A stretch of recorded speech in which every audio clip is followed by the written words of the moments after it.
Bonjour et bienvenue dans Rideau Rouge, votre rendez-vous culturel hors des sentiers battus. Je suis Alex, metteur en scène et fondateur du Bazar Culturel. Après avoir été 7 ans directeur de compagnie, j'ai monté un centre d'animation itinérant pour démocratiser l'accès à la culture et encourager les pratiques artistiques populaires. Dans ce podcast, je pars chaque semaine à la rencontre de personnalités, libres penseurs ou collectifs qui contribuent par leurs actions au partage des savoirs et des expériences. Alors si vous êtes à la recherche d'une parole engagée, montez vite à bord car le départ est imminent. Salut à tous, bienvenue aux habitués dans le 47e épisode de votre podcast préféré. Et bienvenue aussi à tous les nouveaux, les nouvelles, qui passent la porte pour la première fois ou l'ont passé il y a peu. Je suis vraiment très heureux de vous accueillir dans cette émission hebdomadaire. Si vous avez déjà cherché un sens au mot démocratie, vous êtes sans doute tombé sur la définition suivante. Du grec démos, kratos, le pouvoir au peuple.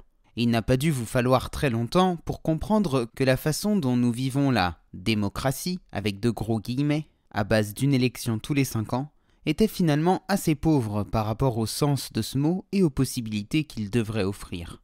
Aussi, avais-je envie de vous proposer un épisode un peu spécial, et ce pour 2 raisons. Spécial tout d'abord parce qu'il s'adresse particulièrement à des personnes qui n'expriment pas encore leur engagement citoyen, qui veulent commencer à s'engager pour plus de démocratie, mais qui ne savent pas comment s'y prendre, ni par où commencer. Spécial ensuite, car j'ai reçu un ami à moi, Kevin, qui n'avait pas forcément vocation à médiatiser son travail, mais dont je trouve l'engagement vraiment inspirant. De métier contrôleur de gestion dans l'industrie, Kevin est sorti dans la rue il y a 2 ans, pour s'opposer aux mesures sanitaires liberticides. Depuis, il continue de réfléchir aux moyens et aux actions qui pourraient permettre un basculement politique. Il a notamment fondé une association pour travailler sur les enjeux d'autonomie locale. Vous allez voir, Kevin est quelqu'un de très humble, mais les pistes d'action qu'il évoque sont vraiment dignes d'intérêt et pour le coup, facilement reproduisibles. Salut Kevin, bienvenue. Salut Alex, merci de me recevoir. Avec grand plaisir, je suis très content de t'accueillir sur ce podcast, Kevin. Alors j'ai une question pour toi. En ce moment, quel est ton moment préféré de la journée? Je dirais le soir, quand je rentre chez moi. C'est Après le plutôt. boulot? Ouais, voilà, c'est ça. Pour Euh, une raison particulière ou pas forcément? non, pas forcément. C'est cool de retrouver la maison. Kevin, c'est quoi ton parcours? D'où est-ce que tu parles et qu'est-ce qui t'a amené à t'engager en tant que citoyen? Alors, j'ai suivi un parcours scolaire plutôt normal, quoi, comme beaucoup de gens. J'ai fait un bac ES sans trop savoir où j'allais. Puis j'ai fait une licence et un master d'éco-gestion. Dès le début de mes études, en fait, enfin, d'études supérieures, j'ai commencé à m'intéresser à la politique en suivant quelques intellectuels ou sites d'information. Et c'est à partir de là, en fait, que ma culture politique s'est un peu développée. Ma vision des choses s'est clarifiée. J'ai réussi à mettre des mots sur mes pensées, ce qui me semblait clocher. Donc c'était, comment dire, ça a toujours été quelque chose de fond, en fait, que ce soit à travers mes études ou mon intérêt personnel, la politique, la géopolitique, les intérêts de chacun. Donc j'aimais bien comprendre ça, quoi. Euh, et ce qui m'a emmené, le, le, le déclic qui m'a fait sortir, c'est vraiment le pass sanitaire. Euh, il y a beaucoup de choses qui ne m'allaient pas jusque-là, mais je me suis jamais mis en action en tout cas. Et pour moi, la politique sanitaire à travers le pass sanitaire, ça a été une ligne rouge dépassée, quoi. Et à partir de ce jour, pour moi, plus rien, c'est moins le cas aujourd'hui, mais en tout cas, à ce moment-là, pour moi, rien d'autre ne comptait que de faire disparaître ça de nos lois, quoi. Avant ça, tu sortais pas beaucoup dans la rue, t'avais pas fait forcément de manifestations? Non, non, jamais, un peu au lycée, quoi, mais bon, sans trop savoir pourquoi non plus. Mais sinon, non, jamais. J'ai toujours suivi un peu les courants politiques, les mouvements sociaux, etc., mais sans jamais m'y prendre part. Et je m'étais dit, durant la crise sanitaire, par le choc que ça avait causé en moi, avant même l'annonce du pass, que demain, je ne laisserai pas passer des mouvements comme comme les gilets jaunes. Et voilà, et le pass sanitaire est arrivé. Et voilà, c'est ce qui m'a mis en action principale. Et avant ça, quel regard est-ce que tu portais sur les mouvements sociaux parce qu'effectivement, il y a eu les Gilets jaunes quasiment 2 ans avant l'histoire du Covid, mais il y a eu aussi d'autres mouvements par le passé. Comment est-ce que toi, tu te situais par rapport à ça? Tu regardais de loin? Enfin, voilà, quel était ton avis là-dessus? Je les ai toujours suivis, oui, de loin, sans avoir ni proches ni amis qui y participaient jusque-là. Après, j'ai toujours vu ça d'un bon œil, euh, bien que les critiques dans les médias pleuvaient ou même dans l'opinion publique, hein, quand on discute avec des collègues de boulot, etc., ben, on retrouve en fait les mots que les médias ont pu dire, etc. Euh, mais oui, je les ai toujours vus d'un œil bienveillant et de quelque chose de moteur, en fait. Globalement, je vois les mouvements de lutte comme un chemin à tracer pour aboutir à un résultat, et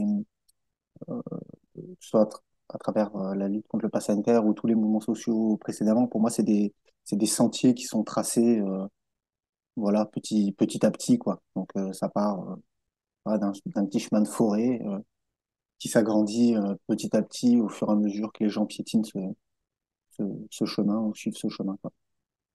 Ouais, donc le point de départ pour toi de cette réflexion, ça a été vraiment le pass sanitaire. Mais ce qui est étonnant, c'est que du coup, tu t'es lancé directement dans l'action.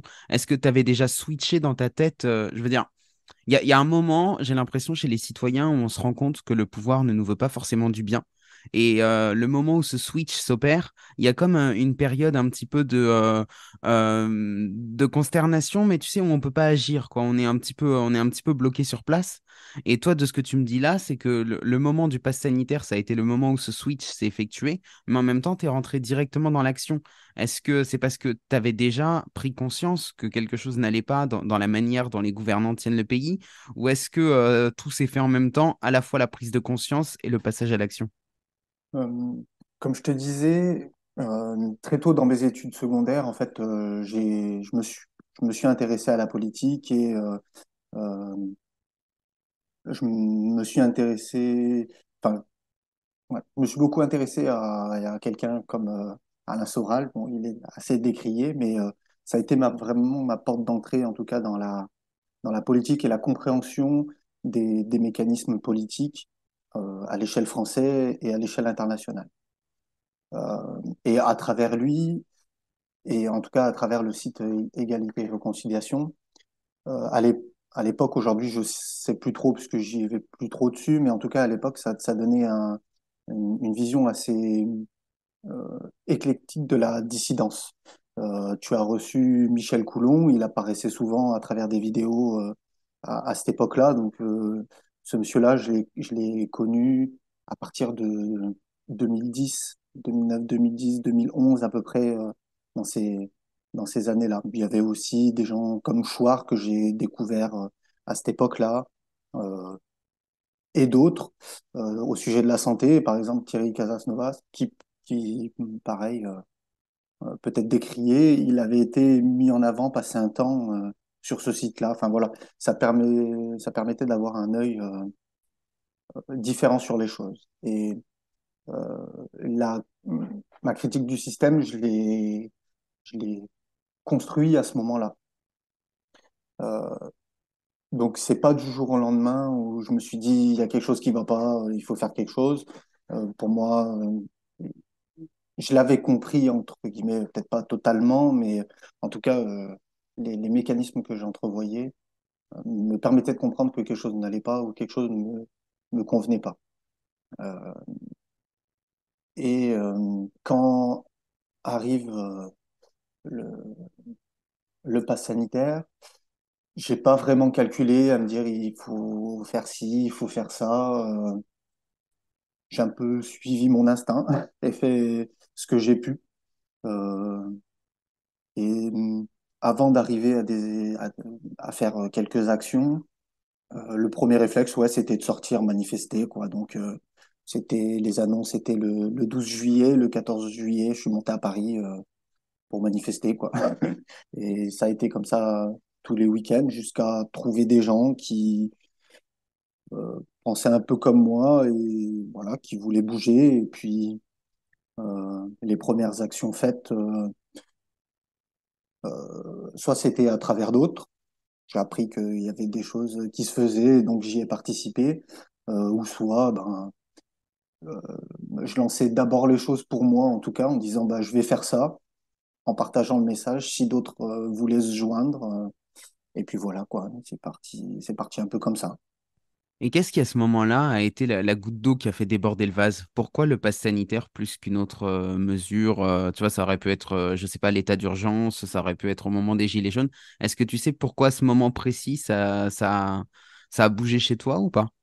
Parce que la loi sur le pass sanitaire touche à des valeurs fondamentales qu'on qu'on nous a inculquées depuis très jeune, que ce soit l'égalité entre les citoyens ou les retours historiques qu'on peut faire de guerres passées. Euh, et enfin voilà quoi, pour moi ça me renvoyait directement à ça. Je peux toujours pas admettre qu'on ait pu euh, balayer l'égalité de droit entre les citoyens comme ça du jour au lendemain et pour ce prétexte-là, enfin même pour n'importe quel autre prétexte, mais voilà, pour moi c'est un apartheid que je voyais tout de suite. Enfin en tout cas, on- il a été interdit de faire des parallèles avec la Seconde Guerre mondiale, mais pour moi je ne voyais pas la différence en fait. Euh, et je pouvais pas je pouvais d'autant plus ne pas le comprendre que on est un peu en continu dans un diktat de la bien-pensance sur euh,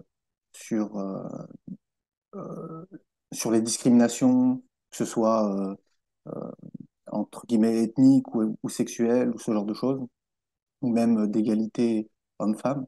On est assez, enfin, je veux dire, il y a ouais, un peu une pensée médiatique unique à ce sujet-là, quoi, où on doit bien penser en dénonçant ça. Et c'est quelque chose de continu depuis de nombreuses années. Et, vivant ça, ouais, pour moi, c'était inadmissible de voir qu'on pouvait balayer cette égalité de droit si vite. Voilà. Le fait que deux citoyens n'ont pas les mêmes droits dans un même pays, pour moi, c'est choquant et c'est vraiment la, la, le- la valeur numéro un à ne pas toucher, quoi. Alors, parmi les actions que tu as mis en place, tu es allé notamment beaucoup rencontrer des élus, des maires de communes, des députés. Est-ce que tu veux bien nous en parler? Quel a été bah, déjà le point de départ de cette démarche? Tu disais que c'était plutôt une démarche individuelle au départ. Et surtout, comment est-ce que tu t'y es pris et quels ont été les retours que tu as eus? Euh, alors, effectivement, c'est une démarche individuelle qui n'a pas été possible, enfin, qui n'aurait pas été possible si d'autres ne m'avaient pas rejoint. Euh, Ça sortait pas de ma tête non plus, hein. J'ai des inspirations un peu de partout et d'autres dans la lutte que j'ai rencontrée étaient dans cette démarche. C'est ça qui a fait qu'on y est allé. Euh, Après, de manière générale, dans les actions, je pense enfin, il doit toujours y avoir un peu un élément déclencheur ou quelqu'un ou quelque chose qui fait que ben on le fait et on y va quoi. Euh, à l'époque, alors je vivais seul, donc c'est peut-être quelque chose qui peut être important. Euh, Parce que souvent, on se pose pas la question. Enfin, en tout cas, moi, je me pose pas la question, je le fais, et puis voilà, advienne, on verra ce qui se passera, quoi, advienne que pourra. Donc, on avait travaillé sur la question, comment les aborder, de quoi parler, etc. Et l'objectif numéro un pour moi, c'était d'une part de faire part de mon mécontentement et dire aux élus qui votaient ces lois ou qui les appliquaient que ce qu'ils faisaient était immoral et que, à mon sens, l'histoire s'en souviendra. Euh, voilà. Et, et en troisième lieu, de faire appel à eux, non pas à travers leur caractère officiel, de ce qu'ils peuvent faire ou ce qu'ils peuvent pas faire, mais leur caractère officieux. J'étais convaincu, en tout cas, que voilà, dans leur rôle, il y a le rôle officiel Ils ont leur fonction, mais ils peuvent actionner des leviers d'aide ou des mécanismes pouvant aider les gens de manière officieuse par leurs contacts, etc., etc. Voilà, donc c'était un peu les, les trois voies qu'on mettait en avant. Par chance, il y a beaucoup de gens qui ont participé à la démarche, et des gens de tous bords, que ce soit des gens suspendus, des citoyens un peu comme moi, pas forcément touchés directement dans notre métier sur cette question-là. Après, comment ça s'est passé? C'est toujours un peu déroutant, en tout cas les premières fois. On est assez vite impressionné, mais en multipliant en tout cas les démarches et les rencontres, ben, on se rend compte que ces gens-là ne valent pas mieux, valent, valent pas plus que nous en fait. Euh, que ce soit en connaissance, en pensée, voilà, ce sont des gens comme nous. Et est-ce qu'ils se sont pas braqués quand tu leur as parlé du fait qu'ils allaient devoir rendre des comptes? Parce que quelque part, en fait, tu arrives en... Alors, te connaissant un petit peu, j'imagine que tu mettais quand même les formes pour que ça reste dans une forme de diplomatie. Mais quand même, tu viens les chercher sur quelque chose qui les met en porte-à-faux. Donc, comment est-ce qu'ils réagissaient par rapport à ça? Alors ça dépendait des moments et puis ça dépendait des interlocuteurs aussi. À chaque fois, on y allait à 3, 4, 3, 4, 5 personnes. Donc, il y a comment dire, chacun fait les choses déjà en son nom et comme il le ressent et comme il est. Donc, il y a des gens plus ou moins virulents, plus ou moins diplomates, etc. Donc, les discussions, c'est vrai qu'elles étaient parfois compliquées. Après, on se le disait depuis le début, mais c'est quelque chose sur lequel on insistait ensuite à la multiplication des rendez-vous. Euh, pour éviter d'être déçu, on s'est rendu compte que si on n'axait pas nos discussions sur une, deux, trois questions personnelles max, pour lesquelles on exigeait en tout cas une réponse, ben, on sortait de ces rendez-vous un peu déçu, quoi, sans avancer, sans rien. Donc voilà, de manière générale, aller à ces rendez-vous avec peu de questions précises sur lesquelles on souhaite une réponse, ça me paraît primordial. Et après, de manière générale, c'est un peu ce que je disais systématiquement. Euh, je pense il faut rien en attendre en fait, parce que sinon on est trop déçu. C'est beaucoup d'énergie et de compromission quelque part pour pour un résultat. Euh, donc voilà, je pense qu'il faut rien en attendre, si ce n'est le bruit de fond que ça génère. Euh, Puis on n'est pas seul à avoir fait ça. On n'est pas seul à le faire et on ne sera pas les seuls à le faire demain. Euh, mais je pense qu'il y a une espèce de d'émulation qui se fait un peu partout. Et le fait de se mettre en action, je pense que ça augmente la probabilité que d'autres s'y mettent et ça augmente la probabilité que d'autres s'y soient mis, quoi. Donc, c'est un peu comme ça que je vois les choses, ouais.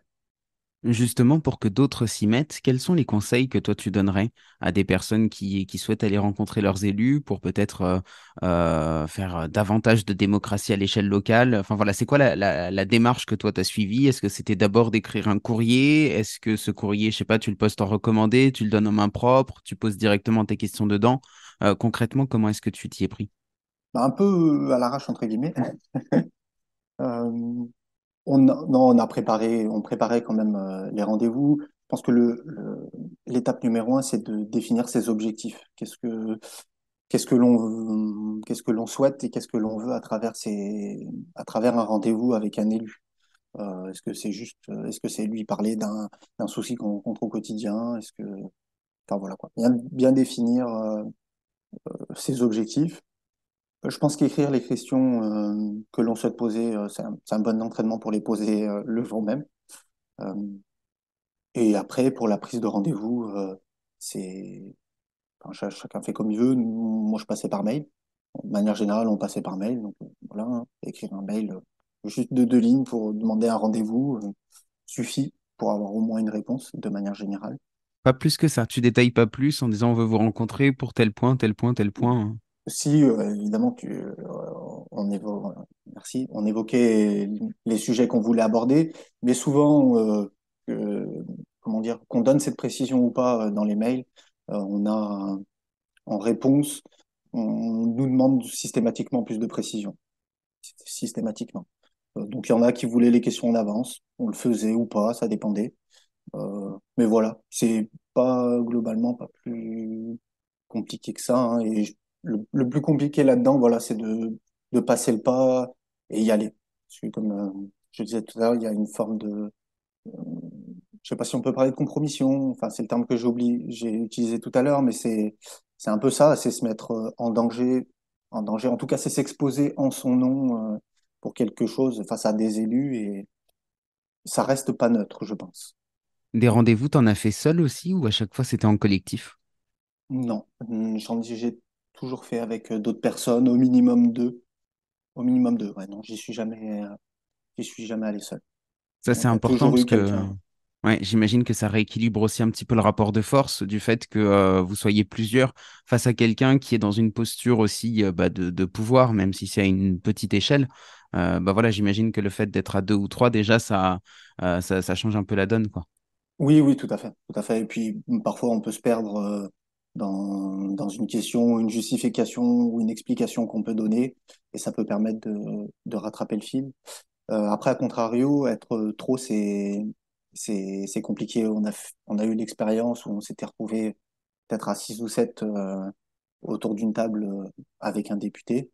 Euh, et euh, c'était compliqué parce que ben, chacun veut poser une question ou veut prendre la parole. Ça entrecoupe en tout cas les réponses que peut avoir la personne en face. Et aussi, ça permet de s'extirper. En tout cas, je trouve que ça leur a permis souvent de s'extirper et de noyer le poisson voilà, ou de passer à autre chose qui les arrangeait plus, quoi. Donc, ouais, je pense que le format 3 personnes, c'est plutôt pas mal. C'est plutôt pas mal. Parfois, on est reçu par une personne seule, parfois 4, 5, ça dépend.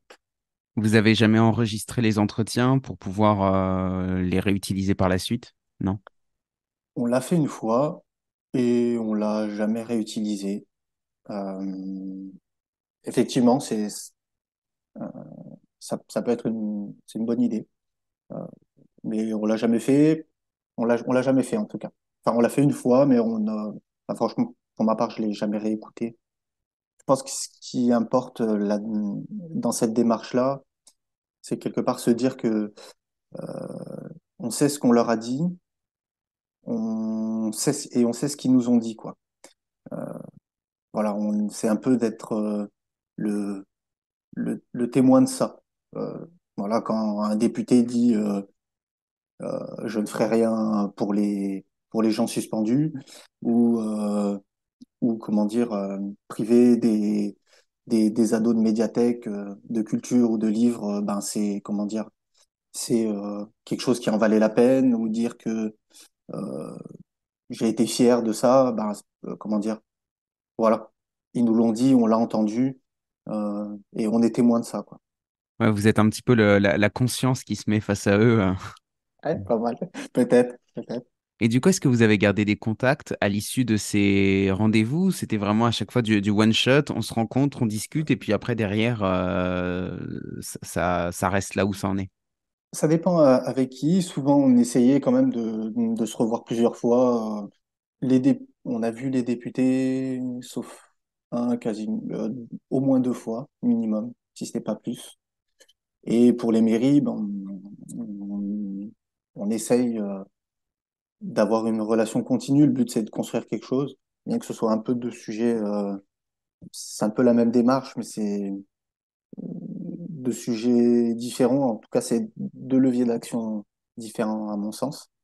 Mais dans tous les cas, on reste malgré tout sur un statu quo, quoi. Euh, il y a pas d'action ou de choses qui en ressortent en soi du côté des pouvoirs publics. Euh, voilà. Euh, j'ai l'impression qu'ils se mettent un peu dans le siège du psychologue en disant ouais, je vous écoute et puis voilà quoi. Donc, parmi les autres actions que tu as organisées, tu as également été animateur d'ateliers constituants. Est-ce que tu peux nous en dire un petit peu plus? Ouais. Dit comme ça, c'est élogieux. Je sais pas si on peut présenter Bah, ça comme c'est un ça. peu le cas. Oui, c'est vrai, c'est vrai, c'est vrai, c'est vrai. En tout cas, on était on était plusieurs à partager cette thématique-là. Et donc, voilà, on l'a organisé ensemble autour de, on avait deux lieux de rencontre, en fait. On a eu une salle qui nous a été prêtée dans une ville près de chez nous. On pouvait se réunir les mercredis et on se voyait via l'outil Zoom le dimanche. Et on a procédé un peu en deux temps. D'abord, on a un peu listé un peu bêtement et de manière utopique tout ce que l'on voulait et ce que l'on ne voulait pas.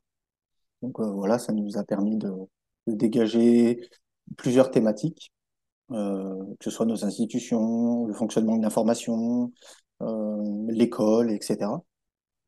Et puis on a retravaillé ça pour en sortir un petit texte, en tout cas une, une constitution ou un prototype de constitution.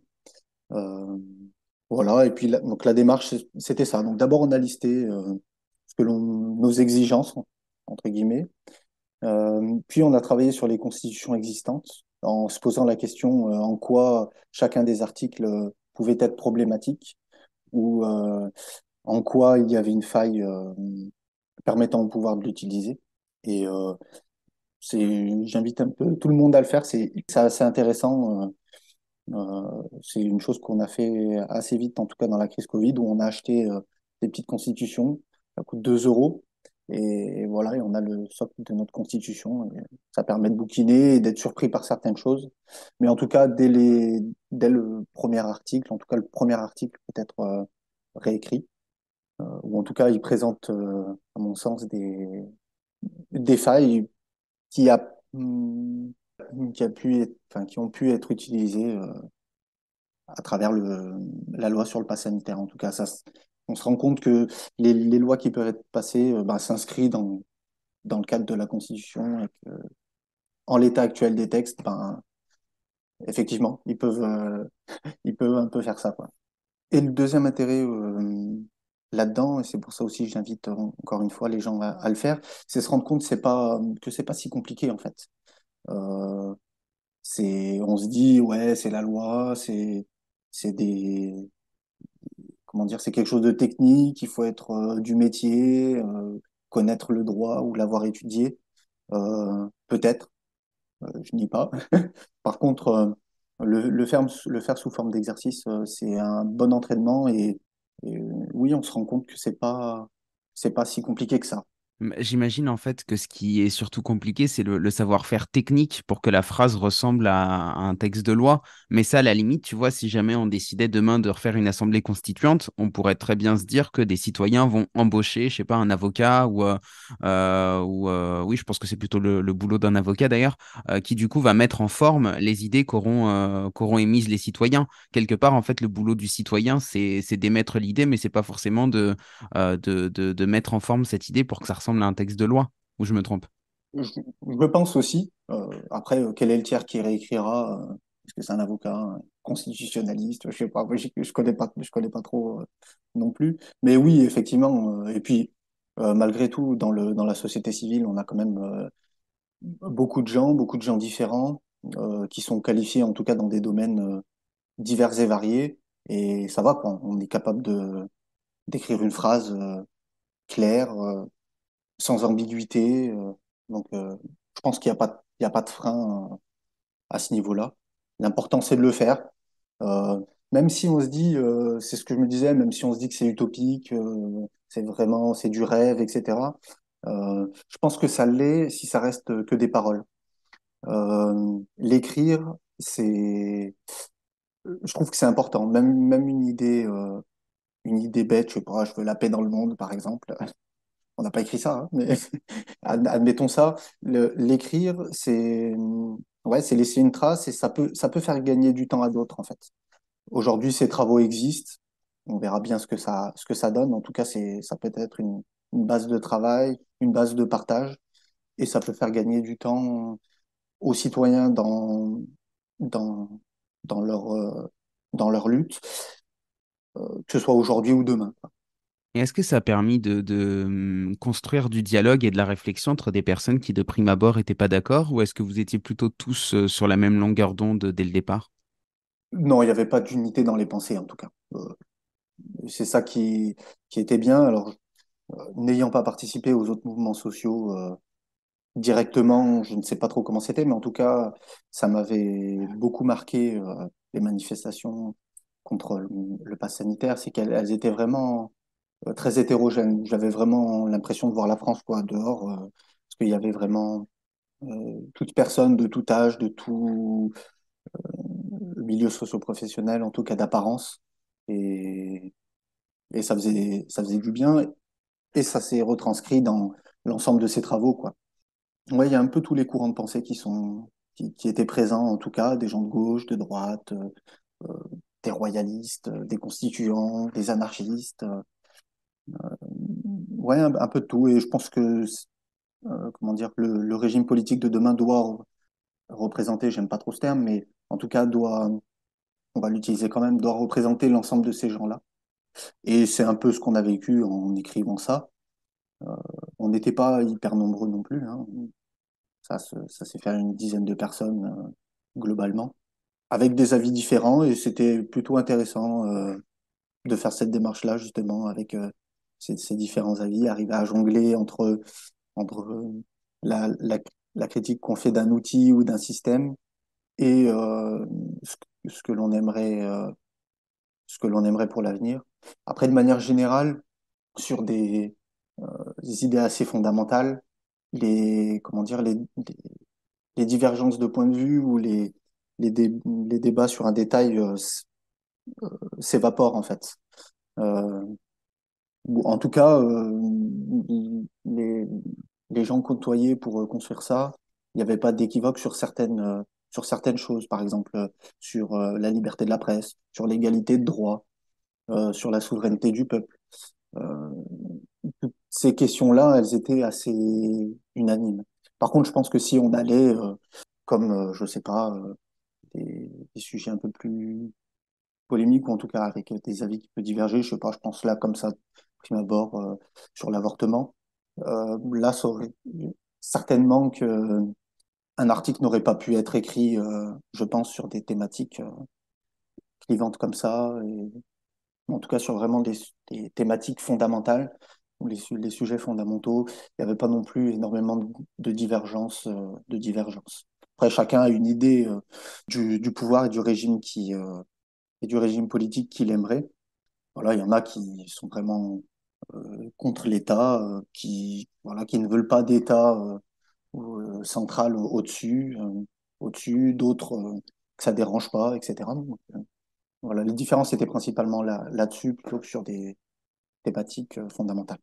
C'est intéressant parce que ça montre plusieurs choses. Déjà que sur des questions fondamentales, les gens sont capables de s'entendre.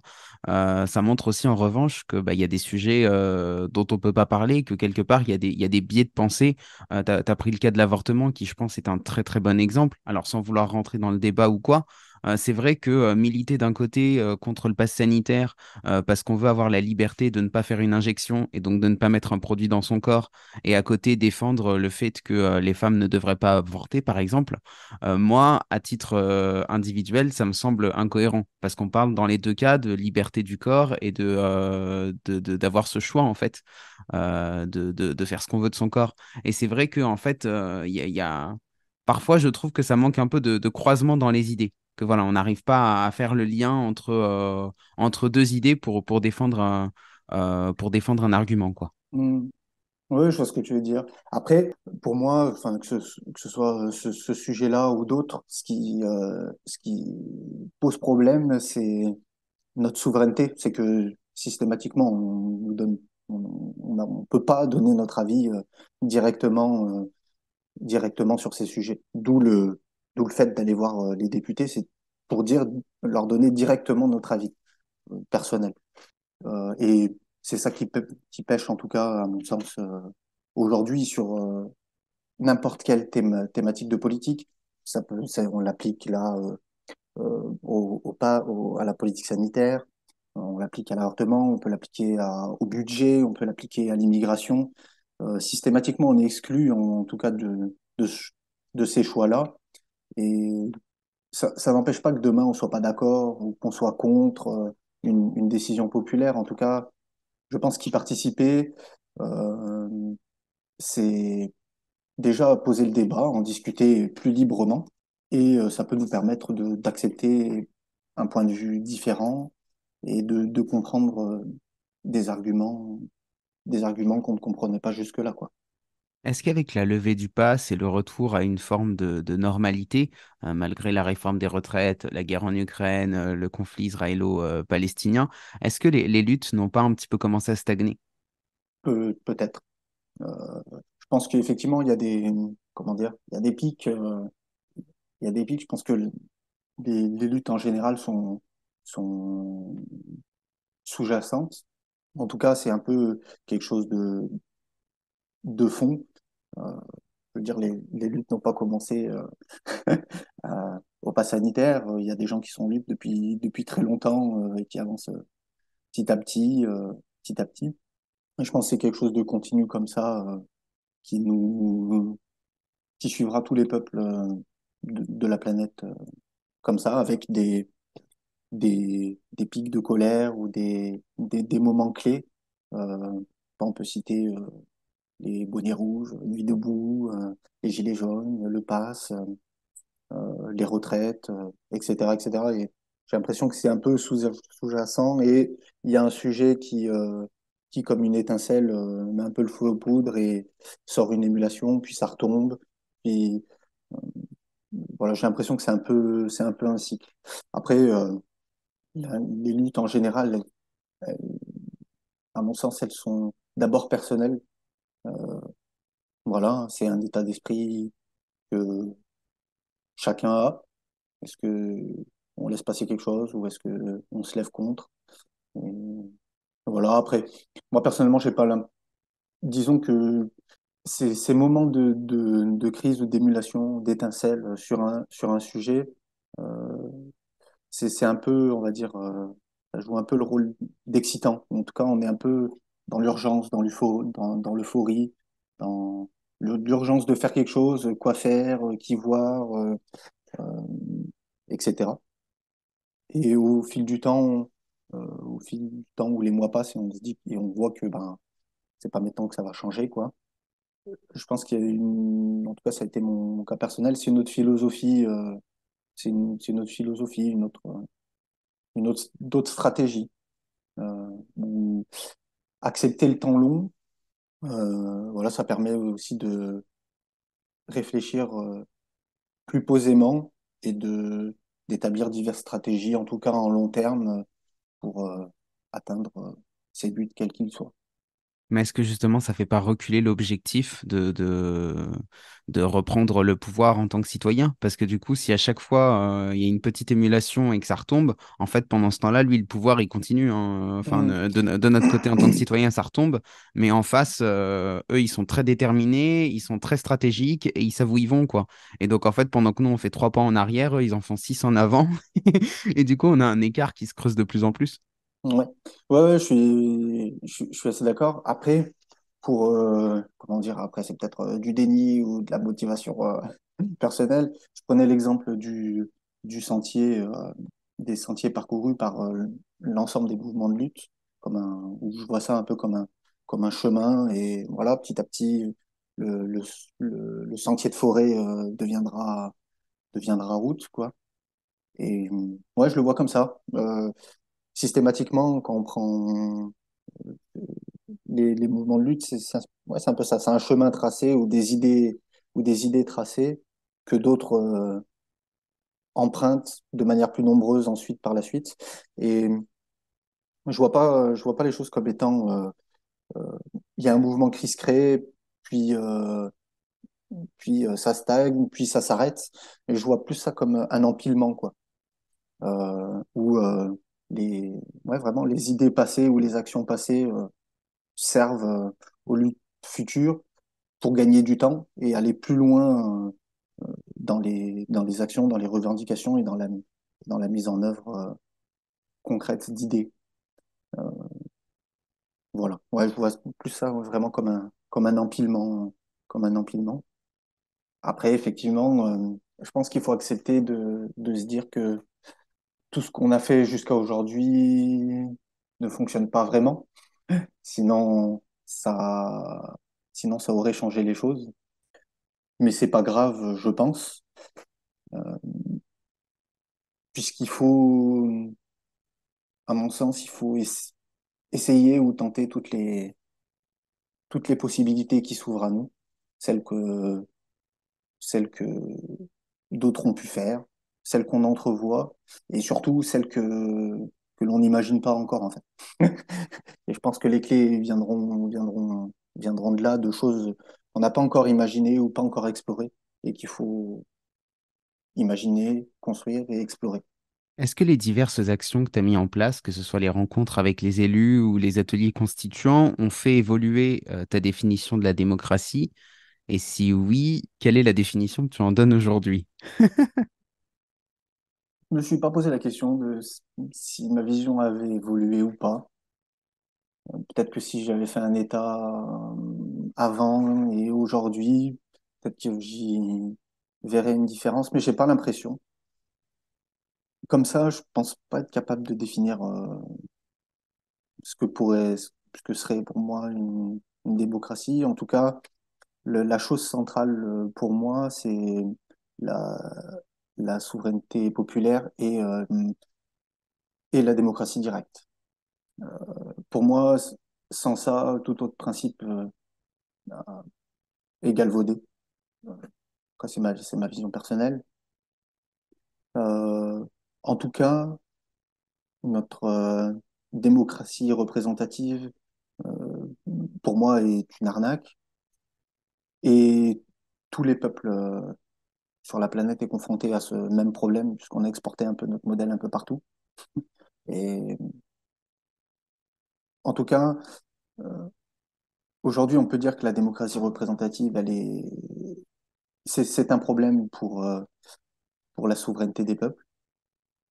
Et je pense que la première des issues pour construire un régime politique demain, c'est d'avoir de la démocratie directe. Après, quelle forme c'est, je sais pas, mais voilà, ça me paraît être le principe fondamental.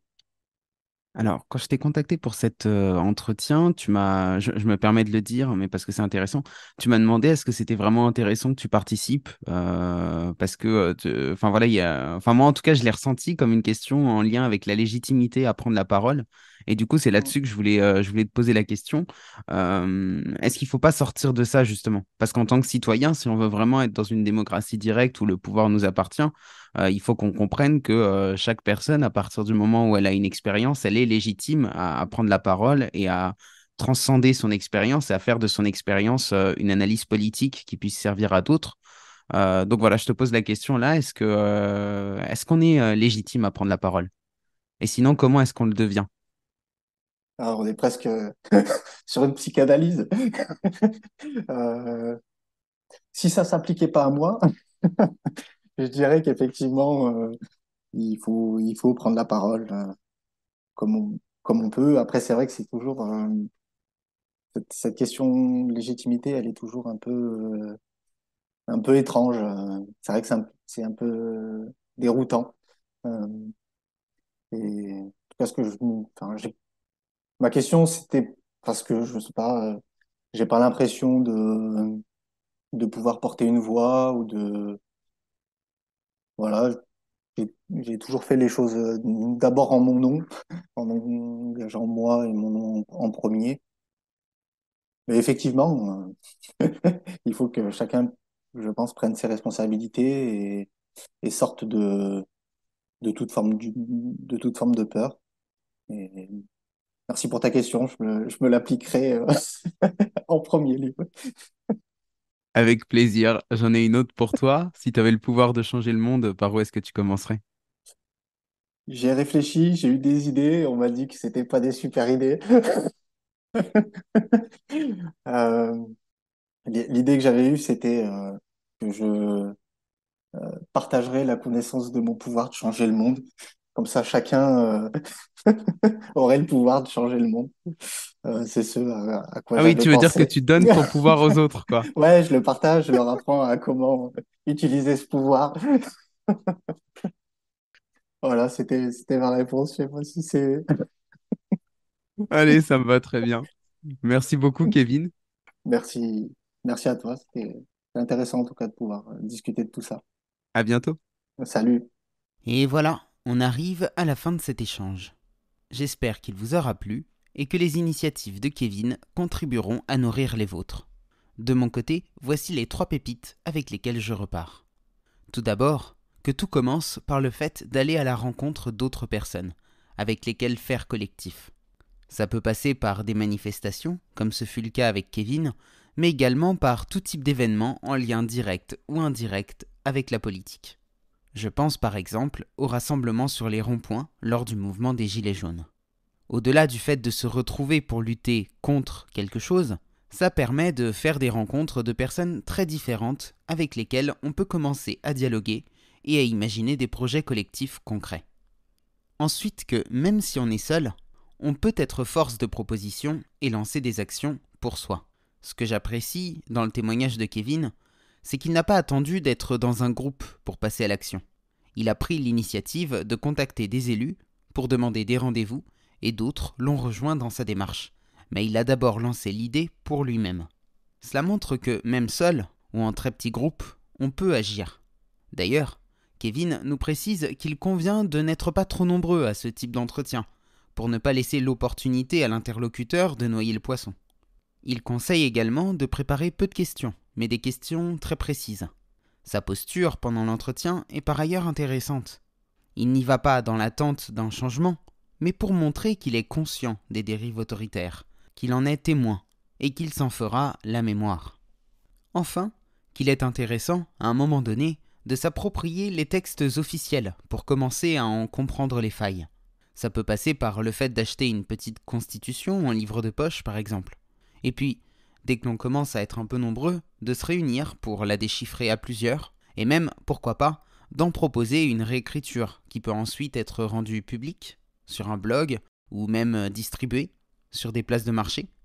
J'entendais il y a quelque temps une interview d'Étienne Chouard qui disait qu'en période d'urgence, il est difficile de maintenir la démocratie, car l'urgence implique de pouvoir prendre des décisions rapides. Lorsqu'il y a des émulations citoyennes, c'est parce que nous nous trouvons dans des périodes d'urgence. Lorsque cette émulation retombe, comme cela semble être le cas actuellement, la période est à l'inverse propice pour se poser, réfléchir à plusieurs et préparer la prochaine émulation. Et qui sait, peut-être même plus. Si le podcast vous a plu, n'oubliez pas de lui laisser une note positive et de vous abonner si ce n'est pas déjà fait. Et pour celles et ceux qui veulent aller plus loin, vous pouvez soutenir le Bazar culturel en adhérant à l'association. Le lien est en description, de même que toutes les informations relatives au travail de Kevin. Merci d'avoir écouté cet épisode et à la semaine prochaine pour une nouvelle rencontre hors des sentiers battus.